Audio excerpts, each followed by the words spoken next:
You are standing in your garden at dawn, and half your tomatoes are gone. Aphids coat the stems, beetles tunnel through the leaves, slugs have left silver trails. You have already spent $40 on sprays. Nothing worked past day 3. Now, I want you to sit with this for a moment. This is not a problem you have to live with. I am Haruto Sato. I have studied pest ecology for 20 years. My grandmother grew food in Kyoto without any chemicals at all. She taught me to read what a plant is telling you. Today, I am going to hand you the exact method I use to stop pests dead. 2 spoons of borax, mixed one way, eliminates them in 48 hours. You will learn the ratio. You will learn the timing. You will learn why it works. And stay with me, because the part most people miss comes in Chapter 2. It is the carrier. Borax alone will not kill a single insect. You need to know what to mix it with first. Here is where we start. Borax is a mineral salt. It comes from the ground, not a chemistry factory. When I activate it, when I mix it correctly, the powder dissolves into something insects cannot resist. The mechanism is simple. Borax disrupts their digestive system from inside. They eat it, they weaken, and within 48 hours, the colony collapses. I have done this on my own land 50 times. I have never seen it fail. The ratio is not random. It is not a guess. 1 part borax to 2 parts water. That is the activation. Let it sit for 90 seconds. Not 60, not 120, 90. In those 90 seconds, the borax dissolves completely into the water. The mineral particles break down. The solution becomes uniform. If you skip the weight, if you spray it too early, the borax settles. It will not coat evenly. Half your pests survive. I learned that mistake in year 3 of my practice. Now, the next step is where everything changes and where most people fail. But that is Chapter 2. First, you must activate the borax correctly. Do not skip the 90 seconds. Trust me on this one. With the activated paste resting, the next move decides everything. Borax alone will not kill a single insect. The pest must eat it. That is the entire game. I learned this watching ants for 15 years.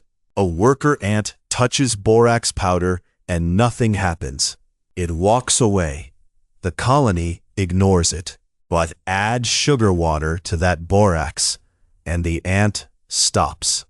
It feeds. It fills its crop. It carries it home. The sugar is not the kill. The sugar is the invitation. Here is what I mix. 1 teaspoon borax into 1 cup warm water. The warm water matters. Cold water leaves borax crystals sitting at the bottom. I stir until I see no grains. Completely clear. Then I add 1 full cup of granulated sugar to that water. 1 cup. Not half, not 3/4, 1 cup. This ratio mimics what the ants find naturally in aphid honeydew. They recognize it. They trust it. They feed without hesitation. Now, the concentration is precisely 5% borax by weight. Too high, and the ants taste poison before they swallow. Too low, and the dose never reaches the queen. I have measured dead colonies and live colonies. The line is thin.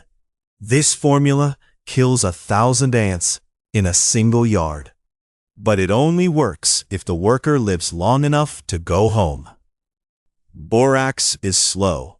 It starves the insect from inside. The poison does not hit the nervous system. it hits the stomach. The insect cannot process food. It weakens over hours. By then, the bait has moved through the entire colony. This is why borax wins where fast sprays fail. A pyrethrin spray kills the forager on contact. The colony never touches it. The queen survives. But a borax ant will feed the larvae borax. The larvae feed the queen borax. Within 48 hours, no eggs hatch. The colony collapses from inside. I bottle this solution and mark it clearly. I keep it covered in my shed because it ferments if left warm. Fresh mix works. Old mix loses its pull, but that paste is only half of what matters. What you do with it next changes everything. Your sugar water solution is mixed. Now comes the part that separates a dead garden from a living one. The angle you spray matters more than how much you spray. Ants are ground-level hunters. They climb from soil into stems. Spray the base of the plant first, coating the soil line where ants forage. I check the underside of leaves next. This is where you find the real congregation. Aphids cluster on leaf undersides because it hides them from predators and sun. Tilt the leaf up gently with your finger, then spray upward from beneath. Beetles live in the leaf litter, under bark, between stems. They hide from light. Spray low, at an angle that reaches into those shadow gaps where they shelter. Slugs are different. They are soft-bodied and mostly nocturnal. They feed at night and retreat into soil during the day. Spray the soil surface around each plant, focusing on the perimeter where they enter. Watch the spray settle. It should coat the ground like a fine mist, not puddle. The borax solution needs contact with the pest's body first, then ingestion second. Beetles have hardened shells. Spray gets under the wing covers where the soft cuticle sits. Ants carry the liquid back to their nest on their legs and bodies.